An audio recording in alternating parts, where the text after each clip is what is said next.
Hello, everybody, and welcome to Deadlock and Load, episode 11. My name is Cryptic here with Banana Slam Jamma. Happy holidays, man. How you doing?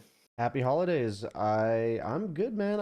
I'm excited for just a little bit of the festive season. I'm going to Poland to visit my girlfriend's family for the first time. So, Og? Big steps? yeah, big steps, but it's also a little intimidating, but in a good way. Yeah. But I can't really remember the last time that I spent Christmas season with like in somebody else's world.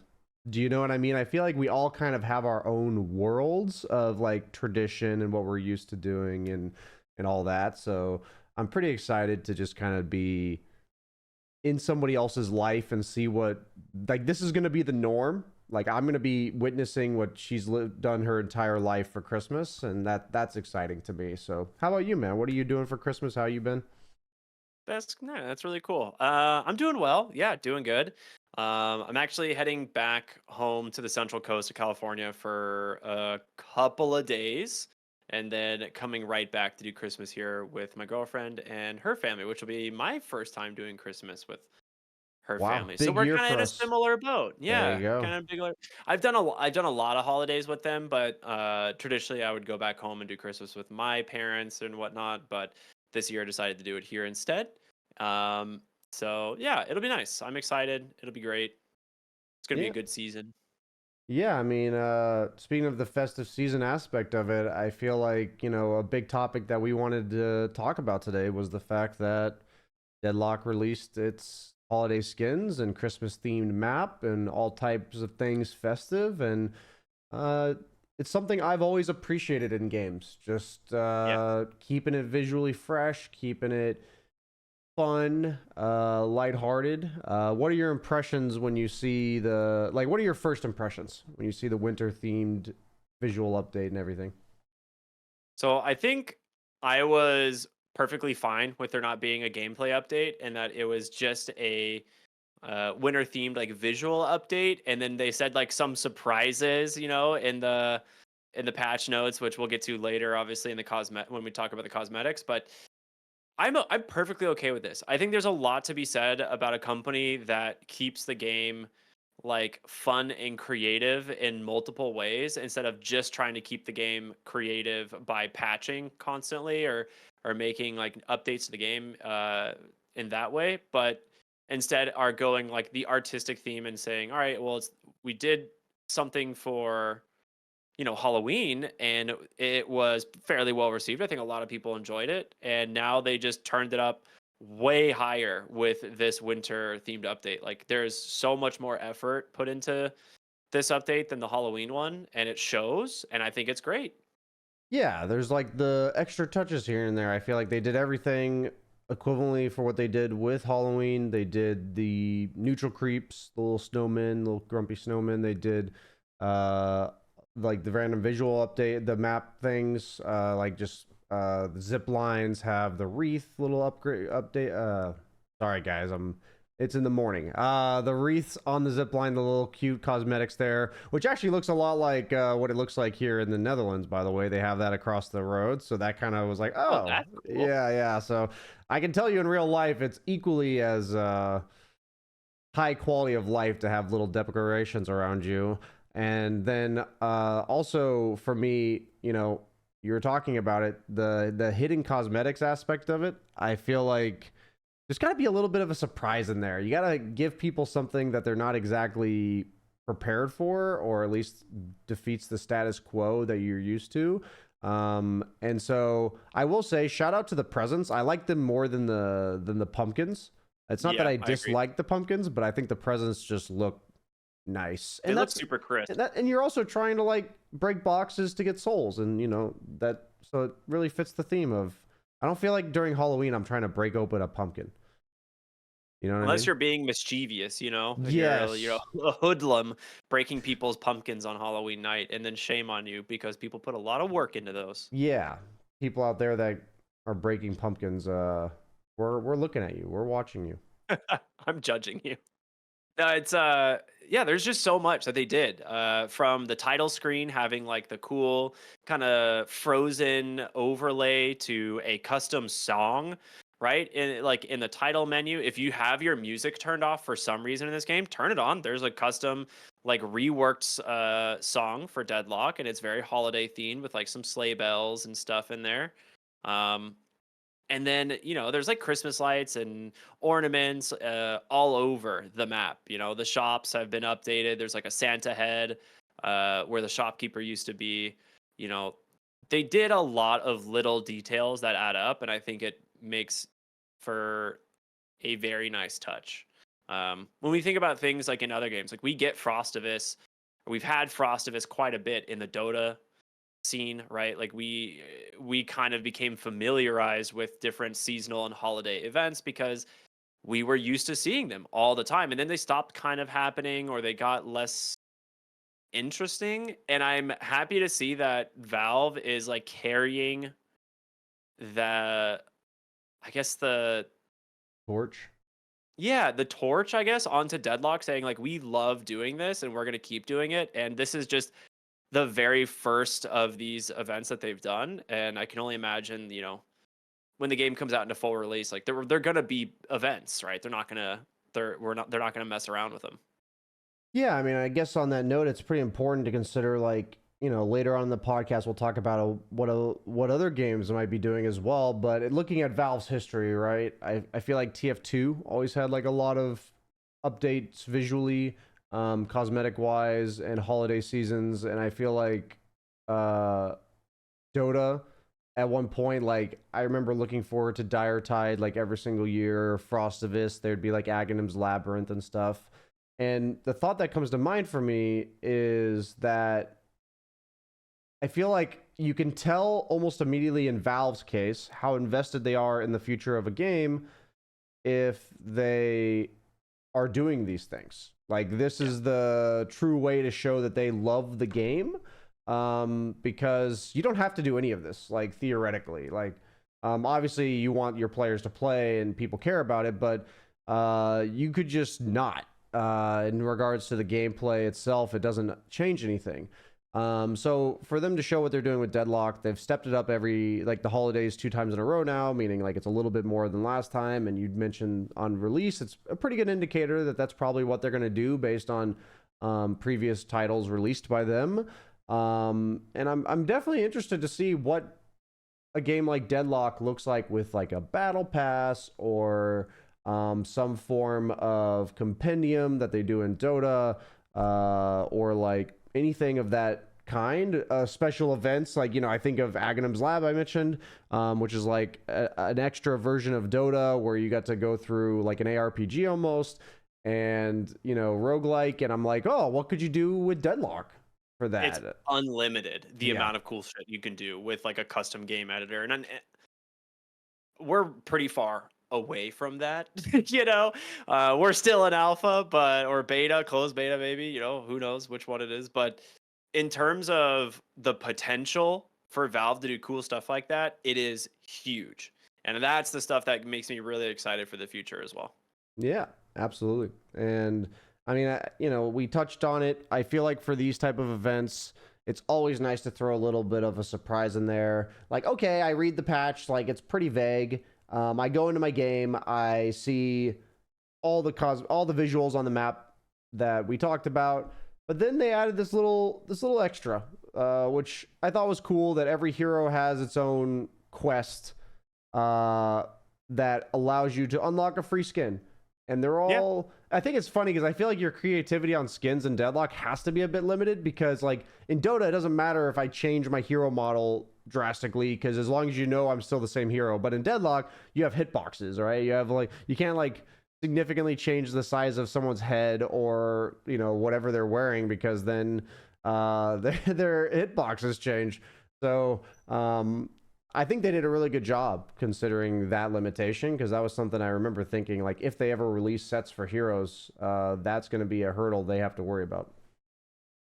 I hadn't considered that aspect of it, but yeah, that is going to be very difficult. And I will say there was there was a little bit of people that were like upset when they saw the patch. You know, they're like, "This is it, no gameplay," and then like they started getting skins, and they're like, "Wait a minute, never mind, thanks Valve." You know, it's just so funny like how much you can change people's minds with just like a free hat for a hero.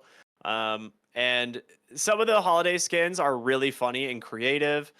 Some of them are easy to unlock. Like you said, each hero has their own unique quest that you can complete in a game of Deadlock, which will unlock the cosmetic for you to then use. Now, the thing we don't know is if these are permanent or if they're temporary. And I will say, from what I know in Dota, a lot of the holiday specific stuff is temporary. It usually goes away when the patch is gone. Um, Now, does that mean they might bring them back next year and you'd already have them unlocked? Possibly, but I don't foresee them like I don't foresee these being like permanent skins for the account. Yeah, I mean, I not only that. So first off, that doesn't feel too bad if it's free, right? Exactly, it's free. It's not like you feel like you're getting robbed of your skin afterwards. But also, if it's April, am I really trying to wear an Ivy Christmas sweater set? You know, am I really trying to do that? It's like I think it's more likely that it'll be temporary whenever it's a seasonal thing. I feel like there's a few sets in Dota that come to mind, like the tiny Christmas tree set that I wouldn't actually mind using outside of Christmas because it's such a good set. But I think in Yeah. general, when it comes to holiday seasonal things, having it be temporary is good, because adding the specialty of it, like, or the specialness, like, it's this time of year we're celebrating Christmas, like, even, you know, humans, we're going to relate things. So we're playing a game of Dota and maybe we're a bit tilted, and then you just see a little, you know, a little cookie, or you see for Seven's head, or you see the That's gingerbread the man funniest for shit in the Kelvin. world, dude. Yeah, and it's like, oh, maybe I should just, you know, maybe things aren't that bad, or like I can take a little bit of a chill pill. I think what you mentioned about no gameplay update, and I think those are probably the same people that are upset about ranked and stuff. Like they just Yeah. want the game to be solo queue ranked. Um, you gotta stop and smell the roses sometimes. You just gotta have fun. I think one thing that this update really says about Deadlock for the developers is like, hey, we have fun with this game too. You know, Exactly. Yeah. and that's their way of showing their playful side, their whimsical side when it comes to game design. Because I'm sure they have to go through, you know, endless days of just code and figuring out, like, you know, nerdy, like, what, you know, what number should I put here, what number should I put there, and, you know, sometimes just put a freaking Christmas hat on somebody, and that makes me happy too. So, and killing a little grumpy snowman, that makes me happy too. The snowman looks so good. Like Yeah. it's wild how great those models are, and it's definitely one of those things where it's like they wouldn't put that amount of effort into them if they're just gonna like trash them afterwards. So I feel like you could like some of the stuff for sure is gonna come back. Like there's no way that this is just a one and done. We're never doing like a winter themed event. But this does give me hope for like potential other event like holiday based events throughout the year. I don't know what they would do, but I could definitely see like a summertime almost like event Beach come theme. out. Yeah, like a beach themed event where like you have everyone rocking just their swimsuits, you know, and running around like with squirt guns and shit. Like that would be hilarious. Um I think there's a lot of potential that they can do with the game, and the fact that they are willing to kind of put the effort and the resources into this already yeah, it bodes well for the future. I think my favorite right now I want to ask you actually before I give mine. Do you have a favorite of the cosmetics? Have you seen them all yet? Yeah, yeah, I scrolled through them. I definitely have a favorite. Okay, which one is it? I mean, mine's the 7. I think God that damn one. it. Mine's the 7 too. It's Okay. so good. Yeah, I mean, I don't know, like, I'll bite me off a piece of that cookie. Like, if you're thinking like I want to headshot this guy and it's just a cookie, I think that's just so funny. Like, It's I hilarious. think some of them would, like, the player perspective itself. Like, if I'm playing 7, it probably wouldn't be nearly as funny. But if I'm shooting a guy that has a cookie for a head, like, uh, you know, like I said earlier, It's pretty good. you're tilted in a game, and you're like really frustrated. And then you just see a guy that you're shooting and he has a cookie head. Like, how do you remain tilted and upset Yeah, with I that? don't know. I'd say my next one, since we agreed on the first one, would probably be the Mo and Krill. Little reindeer nose for Mo. I think like it's pretty minimalistic, but I don't know. I feel like there could be some real memes from that one. Yeah, that one's pretty good. They just gave him the giant, you know, Rudolph nose. yeah, Rudolph nose. That one's pretty good. I will say one that I like because it's a creative one is the paradox like snow globe head. I think that is super cool. It's kind of obvious after the fact, right? Yeah. But it looks cool. It's a really good like little touch. But yeah, Yeah, I I feel like mean, sevens is by far just it's so good. yeah, I mean, some of them just kind of sometimes life just needs to meet your expectations, and that's fine. It's like, yep, that seemed like an obvious way to go about that, but it's still, and some of them just need to catch you off guard. Like I think the Yeah. seven one most catches you off guard. I mean, even like fucking Warden's hat is a bun cake or whatever. It's like, Yeah. kind of similar concept to seven. It's like I feel like when I think of a seven player, like I'm envisioning his personality, and I think of a guy who's got a cookie for a head, it just goes completely against all of my expectations. And then I also think of like Warden's personality. He's like, very serious, very professional, and he's just got a bun cake for a head, so or for a hat. So stuff like this, sometimes it's more fitting, and sometimes it's meant to kind of jar you a bit. And I think having a nice little balance of that is the right way to go about it. Yeah. And like it doesn't even have to be like a ton of effort, right? To make these little things like stand out in the game. Like Vindicta, hers actually I think looks pretty good. They just recolored her skirt and then like put a hat on her and it's like it completely changes the character, but it looks great and it's hilarious. So Yep. I think they've done yeah, they really did a great job with the hidden cosmetics and for each hero, and like you said, does kind of make it just generally fun. Now I don't know if we'll be able to unlock all of them because they're actually kind of difficult. Like some of them are kind of hard. Yep. Um Like 100 but stacks on Bebop for bombs. Yeah, that one's quite rough. I think Paradox might have one of the more difficult ones, as well as Pocket. I think those two are pretty difficult. Paradox is like kill 4 enemies while that are slowed by you, and Pockets is the ult 5 people at once. Um, yeah, I don't know. There's a couple that are pretty difficult, Yeah, I was but looking at them too. Hmm. Yeah, I'm wondering because like I think of like some of them are kind of luck based almost. Like the pocket ulti, you see Dynamo has to get like 3 people in his yeah, singularity. Um, and then you have somebody like Infernus, who has hitting 3 enemies with his concussive combustion. Haze, like kill streak of 7 enemies. I feel like Haze, for instance, that's an easy one because that's just playing Haze. yeah, like you don't have to worry about that at all. Some of them you kind of like. I wonder what a hero's like Dynamo's win rate is going to be when he's like, that's only 2 people, can't go yet. How many people are actually going to like there's going to be at least X percentage of people that would change the way they play in order to unlock some of these quests, while the other ones, like you said, for Haze, you're just playing Haze. Yeah, So overall I mean, though, like I think I prefer approaching this type of stuff as, maybe I'll hit that 3-man singularity at some point, and I'd love my little Santa hat cosmetics and stuff. But other than that, I'm just going to play the game as normal and wait for the day that I get to play with my cute skin. yeah. I think if there's like a certain hero that I main, right, for me is Infernus. It's like I'm gonna try and go out of my way and see if I can get a 3 hero combustion. That's just like not a spell that you get multiple heroes with almost ever. Like it's Yeah. usually a disrupt the backline type of thing and like force their carry out of the fight. So it's like you kind of have to completely change your game style, your play style, and probably your itemization just to make that work.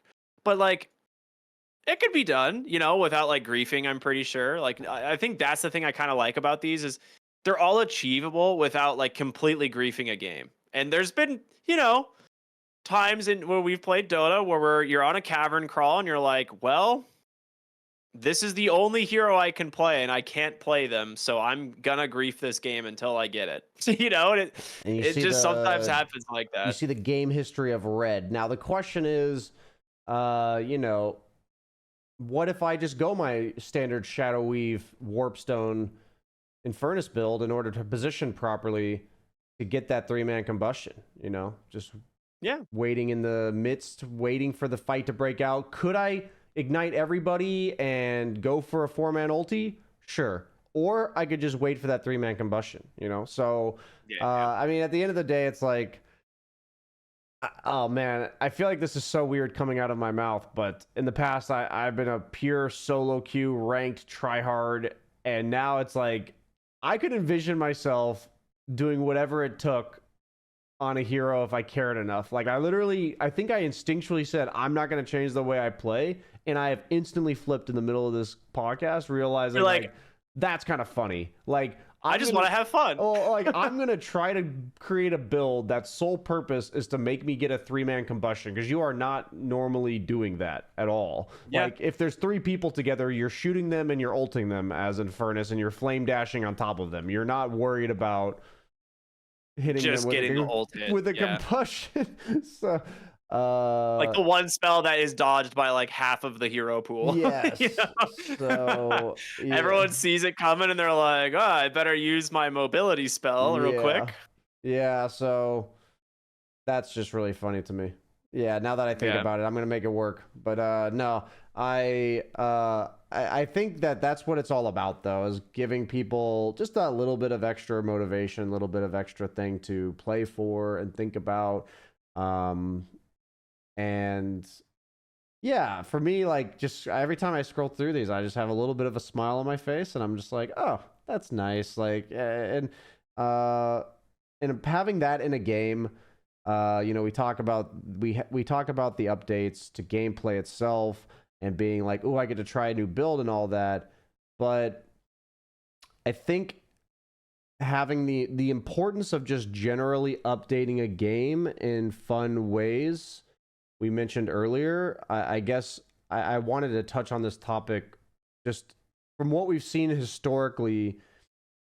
Like, what does it mean for the livelihood of a game? What does it mean for the game devs' investment in the game? What does it mean for the player base what does the player base feel when they see these type of things? And I just think it clearly shows that the game devs care, and it clearly is palpable for the player base that, yeah, we're going to give you some attention, and we're going to give you some love, and we're going to give this game some attention and love. And I feel like Valve just did it in their own way. Like, they didn't hype it up. I feel like so many games are, and this isn't a bad thing per se, but like, a game like Fortnite, I feel like will advertise out the wazoo of everything you're going to get and everything you can buy, constantly updating with that kind of stuff. And Valve just kind of slides it in there, like, here's a little holiday special. Enjoy. We're gonna go have time with our family and friends and stuff. And honestly, I kind of speaks to how it seems like they would celebrate the holidays, which is like, let's put a little dose of festivities in there, and then let's enjoy our time together. And I feel like that's the vibe I get from this update as a whole. Yeah, I'd agree. I definitely do. It is important that I think companies do this type of update, because one thing I was thinking about when some people that I was talking to were upset about there being no gameplay update, and to me, I thought about it, I'm like, did you really need another gameplay update like this quickly? Because I think we've gotten to a point where there is a little bit of like update fatigue, where it is very hard to keep up with the game that changes this quickly. And this is the point of a beta, right? Yep. We are essentially the testers for Valve, and Valve is using that data to try and improve the game. But there has to be a point where it's like, all right, maybe we've hit a point where we felt like we made a lot of major adjustments, and now it's time to start fine tuning things. So maybe we push the update schedule a little bit further apart, and we use longer periods of data collection to try and inform those next set of changes. And that's kind of how I was looking at this. To me, I was fine with there not being a major update, because I feel like I'm still learning things from the last patch. Like I'm still learning things that have changed from 2 patches ago. It's like the game has changed so dramatically that I'm okay with just the seasonal thematic update from that perspective. But Uh, I mean, yeah, yeah, I think we've talked about the fact that with games, in the current state of like what Deadlock's migrating towards is once the game's released, like you're not going to update the game every 2 weeks in terms of balance. Like absolutely. it's going to definitely slow down significantly, um, because I think we've talked about this before, but you have to find the balance between the casuals and the hardcore players. And I remember I never complained about balances in Dota, especially when they were releasing them kind of periodically. There's like a year that they did this, kind of similar to what they're doing in Deadlock now. Um, and I never complained because for me, it's like I'm playing 5-10 games a day, and by the time the new patch comes out, I'm already ready for something new and I'm ready to adjust. But with the current schedule that Deadlock's been kind of operating on regularly every 2 weeks, for most casual players, that's like by the time they kind of figure out what they want to do with a hero, it's already changed.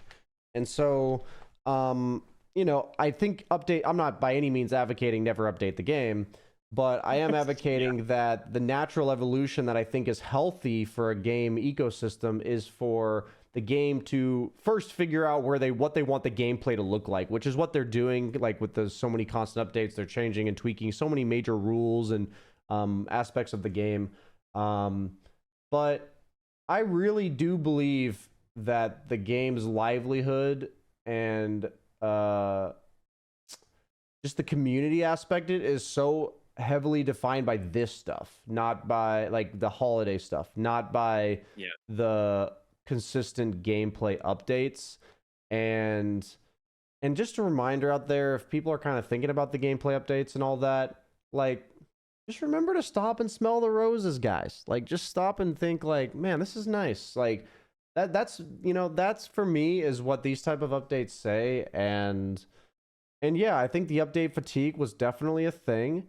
And I'm hoping, spoiler alert for next episode, we're going to be talking a bit about what we expect or hope to see from Valve for Deadlock next year. But touching on it just a little bit, I would say a little bit of slowing down, and a little bit of shift of focus on their updates. So I like the direction that this overall is heading, seeing what they did for Halloween, seeing stepping it up a little bit for Christmas. And, there's just undoubtedly, it's like if you can release gameplay updates, and I'm still wondering like how invested are you in your game, but the second you're just releasing a bunch of stupid hats, like I know you care, you know what I mean? Like that's just Yeah. instant to me. So it's the stuff that you don't have to do that I think defines it. And that's what I see when I see this update, and the importance of updating games in fun ways.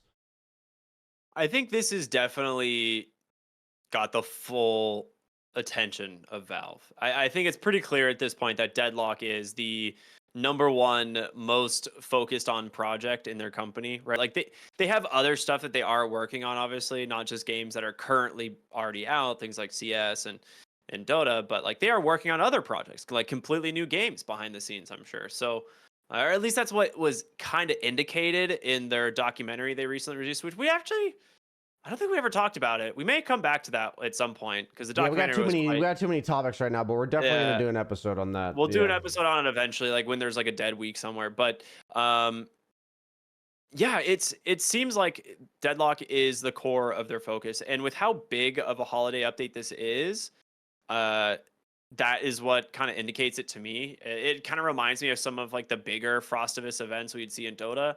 Now, I think it wasn't even that much of like I don't think this was like a massive update by any means, but I do think in terms of what they could be accomplishing with their time, but the fact that they went out of their way to do this shows that like there's a lot of people working on the game.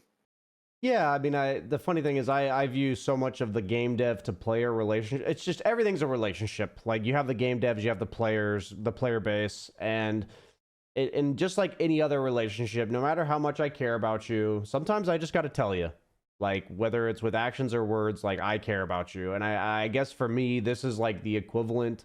I'm not saying that to you, Ricky, because we're not friends, as we mentioned in previous episodes. Yeah, But we've mentioned before. I'm Yeah, saying acquaintances. about the specifically in regards to Deadlock here. So people make sure. I just really wanted to clarify that.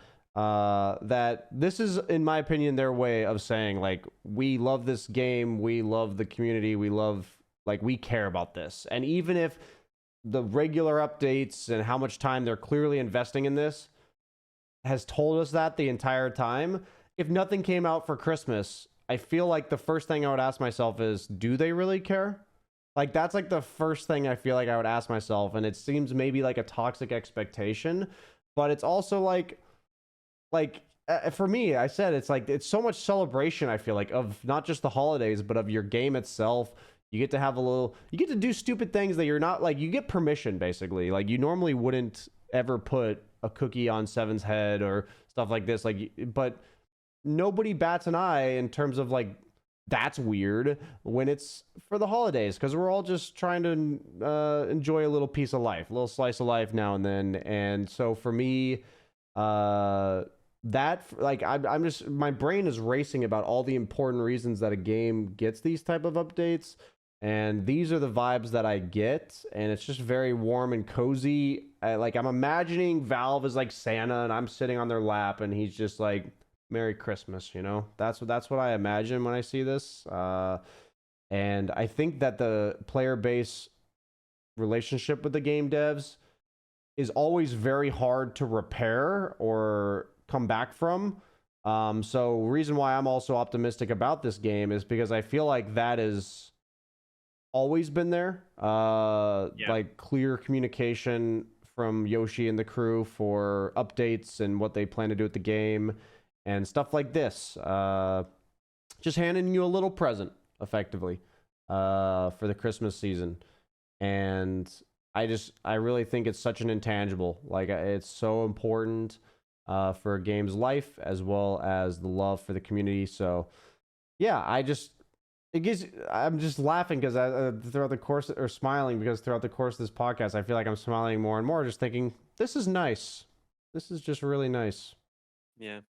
Yeah. I think what you made a point that is really important. That I think when a community like loses faith in the developers for one reason or another, like if they feel like the developers betray them or they lose their trust, it is almost impossible to come back from. And this has really been like a standout year for certain studios and developers for putting communities first and it really paying off with their games. Yep.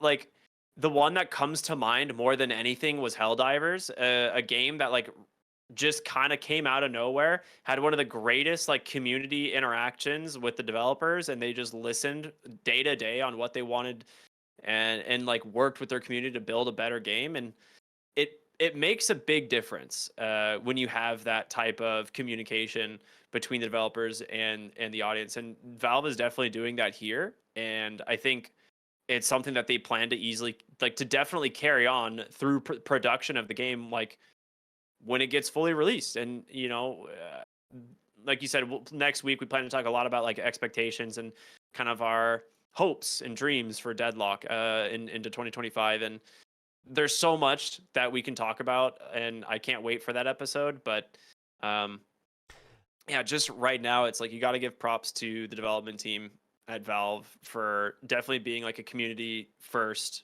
approach in a game like this. Yeah, I mean, I just think it's so funny because the first thing that came to mind when you mentioned what you said about the community aspect of things and like how quickly you can lose the faith of the community, the two games that came to mind were Path of Exile 2 right now compared to Diablo 4 release a year and a half ago. I remember playing Diablo 4 release and thinking like, wow, this is actually way better than I thought. This is so good. I'm having so much fun. And my exact thought was, I just can't wait to see what they do with the first patch or like the first expansion or whatever that they're going to season. Year and a half later. No. This was 3 months into the game. They released their first season. It was like the game got released in June, and then like August or something, or maybe September, the first season got released, and everyone was anticipating it and super excited. And I'll just tell you, that was the most tone deaf update I've ever seen. Like, nobody who made that update listened to the community, played the game, thought like there were so many things where I was like, this is so great, and these are the things that could be tweaked or like improved upon in terms of quality of life and just enjoying the experience and everything you could think of that the community said like we would love to see that, and it was actually pretty positive. Like everyone was pretty positive at that point. Everyone was very hopeful for that game. Yes, and then the update literally did nothing that they wanted, and I feel like that player base tanked in a matter of a day. Like literally, that patch came out, and I literally read the patch. I'm like, why would I play? And I was playing like 40 hours a week prior to that. So, what I'm thinking is just throughout the history, the relationship with the community, it's so like, and then you compare it to Path of Exile now that I feel like it's had 2 small updates since the game got released, and I'd compare Path of Exile much more to Deadlock because they're both like early access beta kind of situations, and the vibe I've gotten from both of them throughout the history, like for Deadlock it's been 6 months, for Path of Exile it's only been about a few weeks, but is both of them, I'm like, I can tell that the game devs are listening. I can tell that they're questioning the community and playing the game. They're keeping their own unique vision of this game. Like they're not changing and they're not like caving to what the community wants, but they're also listening. And I think that like I can just tell, for instance, right off the bat that I know Path of Exile will have way more of a longevity than Diablo just for that reason. Like, and so I think it says the same about Deadlock, and this seasonal update is just one of those many things that I appreciate, and yeah, I feel like that's really I got to say what I wanted to say. Yeah, I think it comes back to, I don't know. I mean, I'm gonna say this one last thing before we get to our final topic of the night. Something at the Game Awards, the speech given by Sven, the CEO of Larian, the creators of Baldur's Gate 3. So he did the Game of the Year award. Another and one of the things he great community game, yeah. Yeah, this is what it comes back to. He said at the end of the day, he's like, we made this game because it was a game that we wanted to play and a game that we thought had not been made before. And that is exactly what Path of Exile was. It's what Path of Exile 2 is. And it's kind of what Deadlock is at the end of the day. Like true. these are games that broke like a complete boundary, things that just had not been done. And they're community driven, loved by very well loved by the community, but also loved by their creators. And you can feel it when you play their games, and it makes a world of a difference. And so yeah, I think that was just my final thought, kind of building on what you were saying absolutely. there. It makes a huge difference. Yeah, I love that. I mean, you said that's your final thought, but it's not actually your final thought, Ricky, because your final thought for this episode, I need to hear from you. What do you feel like you learned this week? I actually had something for this earlier, and now I've completely forgotten. Do you need me to go first and buy you some time, or what? I think I went first last week, actually. So yeah, you should go first this week. Fair enough.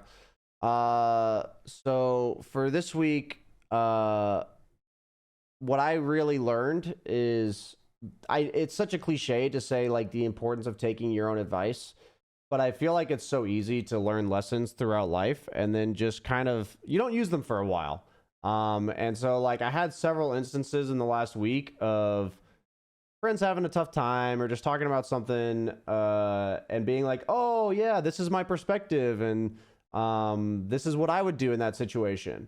And then I realized like I'm not even doing that myself for like all the shit that I'm doing in life. So I think just I was thinking of traditions also when I was thinking this in my head, because I guess for me it's like I also feel like there's kind of like a cyclicalness to life's lessons and the journey along the way. So for me, just a reminder out there, sometimes I always had this instinct to like feel bad when I'm like, I already learned this before, why am I not doing it or something. But yeah, sometimes you just gotta touch on things, revisit them a little bit, and that's perfectly okay. And so I feel like a lot of my lesson this week has been relearning the same lessons, and that's fine. And telling myself that that's good. What about you? Yeah, I like that. That's good advice. All right, so I remember. So this week, I actually completed in my first Flesh and Blood Armory, which Flesh and Blood is a like card game. It's a trading card game that my friend got me into, and so I have been learning to play Flesh and Blood for about a month now. I have my own deck that I have been building, and I competed in like the first my first armory event. They call it an armory. It's just like a small local tournament that you can register on their website and compete.